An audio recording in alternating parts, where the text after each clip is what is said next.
Welcome back to Prime Bio, your go-to spot for the biggest stories in the sports world. Today, we've got a major move shaking up the NBA. The Chicago Bulls are trading Lonzo Ball to the Cleveland Cavaliers in exchange for Isaac Okoro. What's behind this bold decision? What does it mean for both teams? And who really comes out on top? Stick around, because this one's got drama, strategy, and redemption written all over it. Let's start with the facts. The Chicago Bulls are sending Lonzo Ball to the Cleveland Cavaliers, and in return, they're getting Isaac Okoro now. The trade can't officially go through until July 6th, when the NBA's moratorium period ends, but insiders say the deal is already locked. Lonzo Ball's NBA journey has been anything but smooth.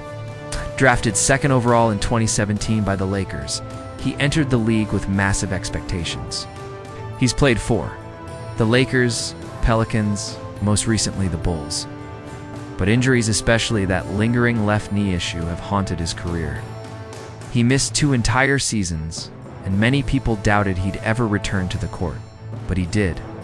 This past season, Lonzo played in 35 games and put up modest but encouraging numbers, around 7.6 points, 3.4 rebounds, and 3.3 assists per game. Considering everything he's battled through, that's a solid comeback. And the Bulls showed their faith by giving him a 2-year, $20 million extension earlier this year. So why would the Cavaliers go after Lonzo Ball now? The answer: they need smart, experienced backcourt help. Cleveland had a strong regular season, but their playoff run fell short. Stars like Donovan Mitchell and Darius Garland in their prime. The Cavs are in win-now mode, and Lonzo, if healthy, could be the perfect glue guy. He's 6'6", plays elite perimeter defense, sees the floor incredibly well, and doesn't need to dominate the ball to make an impact. If he can stay on the court, he brings the kind of veteran presence and IQ that can help push the Cavs deeper into the playoffs. Now let's talk about what the Bulls are getting. In return, Isaac Okoro. He was the 5th overall pick in the 2020 NBA draft. And he's only 24 years old. Okoro has spent the last few years coming off the bench in Cleveland, averaging just over 6 points and a couple of rebounds per game last season. But don't let the stats fool you. Okoro is a hard-nosed defender with untapped potential. The Bulls are clearly shifting toward a younger, more athletic roster. They've been parting ways with veterans, and this move fits the rebuild narrative. Okoro could blossom in a system where he gets more minutes and responsibility.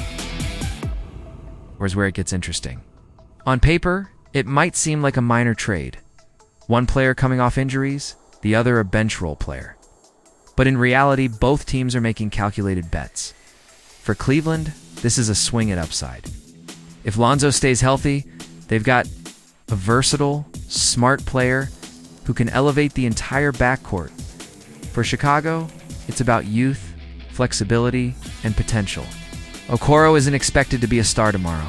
He could be a long-term contributor or even a trade asset later down the line. So who wins? It all comes down to Lonzo's knees and Okoro's development.